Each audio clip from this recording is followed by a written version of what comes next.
Yo, what's happening? It's Obaili Somutupi. Welcome on my YouTube channel. So what's happening is that today I got inspired by a book that I was actually reading, that I've been reading.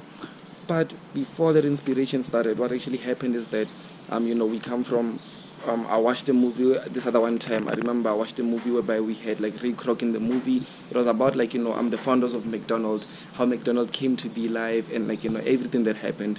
So I remember I watched it and I learned so much from it. And one day I just called up my brother and I was like, you know what? I'm thinking that you should watch this movie too. And he actually did watch it. And then he was like, I love how this guy is Ray Kroc, because the story. Let me just tell you guys how the story went in just a short time frame. Sorry guys that I'm not getting straight to point, but today's video is actually gonna be that one video that I was learning something and I feel like it's important of you to get it. So yeah, that's why I'm actually talking or sharing this with you. But what actually happened is that I did mention to my brother that what's actually going on. This is something that if you watch it, it'll open up your eyes in terms of how to see business. I saw it that way. But he was like, there's two stories where the two brothers had a restaurant company whereby they could sell fast foods like burgers and stuff at a faster rate. People would just come there like a tuck shop and buy burgers and get them as quick as possible. But what this guy Ray Kroc, what he done is that, I hope I'm spelling I'm actually saying the right name. But what he actually done is that he saw an opportunity. He saw that, okay, yes, this is actually helping, it's making money, but he came up with ways on how can I grow this. Like, he saw it in a way of how can I scale this so we can have 50 more of these, 100 more of these. So what happened is that throughout the whole process, obviously the McDonald's brother were not too happy with all of the decision makings that he was taking, because he was acting so quickly and stuff. So what happened is that after all that happened, eventually he went from he just went and started opening franchises, open franchises. And one thing that I like, it's very important of you to watch the movie, because I'm just gonna say points that I think matters. But one thing that I like is that while opening these franchises, he made mistakes. He noticed that he's actually selling more compared to he's actually selling real estate compared to anything else. So he had to fix up contracts and come up with ways on how other people can be able to purchase a McDonald's or own one, and sort of all these things. But eventually he happened to have owned over 100 stores. And today McDonald's is literally like in every town. There's like literally more than 5 to 10 McDonald's in every town. That's how it pushed. So there's over hundreds of thousands of McDonald's in the world, let me put it that way. But because of one person, not because of those two McDonald's brothers, no, because of that one person that was persistent enough to be able to push. Because what he done is that he saw an opportunity and then he started pushing on it. But even though he reached obstacles, there's so many times his wife even ended up leaving him, I think, because there was so many obstacles that came and he didn't want to stop. He just continued pushing. But even when those things happen, it's just, hey, what's going on? You're running away here. But even even though those things kept on happening, he slept like bankrupt at times. He'd have a minor success and then boom, next thing he just went back to zero.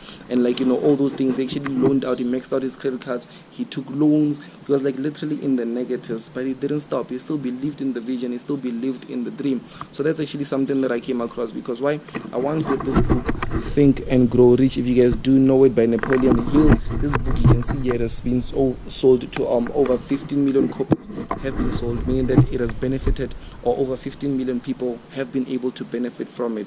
But what happens is that with this book, I read it like a few years ago, I think 2018, and it helped me massively. I was able to achieve a lot. I was able to actually do a lot of things that I didn't think that I'm capable of, or things that I didn't think that I could achieve. But I came back again now, a much more older me, a much more, matured me, a much more different me. And I was like, let me reread it and see what it actually states, because you can see it's even the updated version compared to the old one that I had. So what happened is that while reading it, and today I'm on the chapter where we are speaking about persistence. Let me just take a look at this. Let me just take a look at what page that is. That's actually page 175, this right here, and this is the 8th step to riches. So what this book one thing that I took from what this book is speaking about, it was more of persistent, and the story that they gave here was what actually happened in, I think it's 70. Let me just go back here and reframe.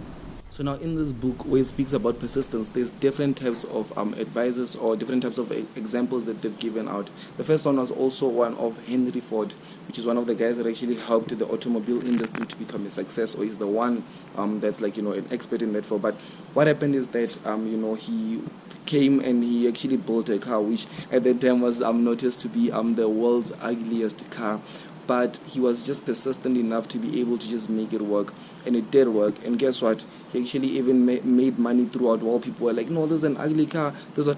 And I'm even jumping space. I don't know why I'm jumping so much, because what happened is that at first, when he came up with the idea of, I want there to be, because how he started was just there, I want there to be something that can move without us using carriages. I want a carriage that can move on its own without using donkeys or other animals and stuff. That's his whole idea. He wanted like something that could just move like a van or anything that could just move without the use of things such as like animals. So that's when he actually told his team, is like, go out there, go work as hard as possible. I want this. Make sure that you guys deliver this. His team of engineers kept telling him that it's not possible. He's like, no, go back, go try again. They came back, it's not possible. He's like, go back, try again. They came back, it's not possible.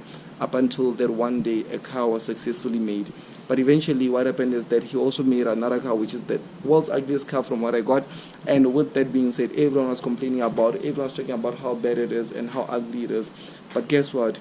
Because of him being persistent enough to push through and making that dream a reality, he pushed through, and so many people, for it to even be named as the world's ugliest car, is that so many people got it, and he made so much money from that. So what I was learning from that was that he was too quick to make a decision, and he was too slow to change it, because he made a decision of, I want to make a car, I'm going to make a car. But even when everyone was like, change this car, it's ugly, we don't want this, try this method, he didn't just change immediately. He didn't just be like, oh yeah, that makes sense, let me change, let me not. No, he just slowly is like, okay, I'll change that. But for now, like, he was still continue making money, people buying the car. After years, that's when he was like, okay, I really think that I need to change this. So that's something that I actually spotted from my brother Henry Ford, which is someone that I actually learned from in terms of reading books and stuff. But also moving on, it's speaking about the year. Let me just go back to look at the year, what actually happened. So what it does is that it also speaks more about Bruce Lee, which is, most of us know him. He's obviously a kung fu person, he's been doing kung fu and stuff, on how he actually came up and became himself. Because what happened is that Bruce Lee went and started learning about kung fu. He was in love with the whole kung fu's and stuff. So when he learned it, he instead happened to have seen that, okay, no, this is where I'm pushing through, this is what my profession is, this is what I'm going to be continue to stick with. And what happened is that he became so persistent into pushing with the movies. Eventually became a martial arts teacher. He was now teaching people on how to fight the right ways. I don't know what to do, but he was now a martial arts teacher. But he felt like he needed to do more. His actually desires or dreams were to become much more of an actor, because he noticed that with being an actor, he can reach masses. Millions of people can watch his movies without him. Let's say now, for instance, if I want to impact, let's say me, for instance, I'm a teacher, I can teach people how to trade forex, but I'm not gonna be able to impact millions of people with that method. The only method that can work is as well being, let's say, maybe now I'm doing my YouTubes. So in my YouTube, this means that someone out there watching my video, I can get 1 million views on YouTube, which means that I can impact a mass of people. So that's what he done. He decided that, okay, I'm gonna be an actor, and then throughout that, he got movie scenes from here, he got another movie scenes from here. He tried hustling, he went back and forth, he done so many things, even though he kept on. There was a time whereby he actually saw, this is where I'm gonna be getting my breakthrough, this is where my breakthrough is gonna be at. He went to that audition. They were they loved his audition. They were like, okay, you know what, you're in here. He was like, my life has changed, I'm gonna be a star, 1, 2, 3. Only to get a call later on saying that they chose someone which is a competitor, someone that's a bit better than him at the time, and they had to let him go. So from there, he wanted to quit and go back into teaching, but a lot of his followers and fans were like, no, please don't, please just focus more on the movies. We love, we want to learn so much from you, want to do all those things. Your movies they impact us, they changed our lives. And he just persistently continued to push with those movies. Eventually what happened is that he got his first breakthrough, and since then we all know him. He died at the age of 32 years old, but imagine how you know him. It's like he's lived his whole life. You know him, I know him, most people even know him, even if he died before most people were born. You understand? He died before most people were born, but we still know him till this day. That's legendary. What am I trying to say? What message am I sending out there? I think the most important thing that I'm trying to say to you is that you need to be persistent. You need to be able to just show up each and every single day towards that specific goal that you've told yourself, towards that specific mission that you've been able to give yourself, and say, this is what I'm going to be doing every single day up until I reach my destination. Because why? You can only fail only if you say that you failed. You can only fail only if you decide to quit. You can only fail only if you see that you failed. But if there is no sign of failure, what you can do is continue to push, because the only failure that can come is when you stop, when you decide to stop. But obviously, if you do not stop, that means that there will never be failure. Yes, I understand that, so for, like, let's say, you can be pushing, you can, maybe you're trading, you've got your account, and maybe you blow your account. So what now? Did you fail? Are you done? Like, did you fail? Or is it a lesson that you need to make sure that you put in your stop losses? How do you see it? Do you see it as, oh no, trading doesn't work for me, I blew my account. No, people make money, I blew my account. Or do you see it as, the reason I blew my account is because of I didn't have a stop loss. Because if I had a stop loss, I was never going to blow my account. So what do I need to do? I need to make sure that next time I blow my stop loss, next time I put my stop loss, you put your stop loss, you chill, you relax, you look at the other mistake that you made, you learn from it.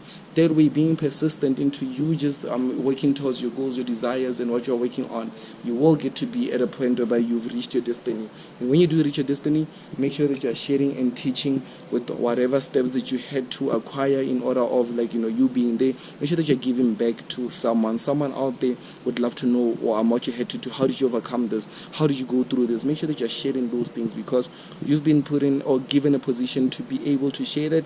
Rather use it wisely compared to using it not to your advantage. But that's it for today. I learned so much from this book, and I'm still going harder. It's just something that I thought I should share with you guys. Make sure that you like, make sure that you comment below. Tell me what you guys are thinking about my thoughts on persistence, and tell me if you guys are loving these types of videos whereby I can make more.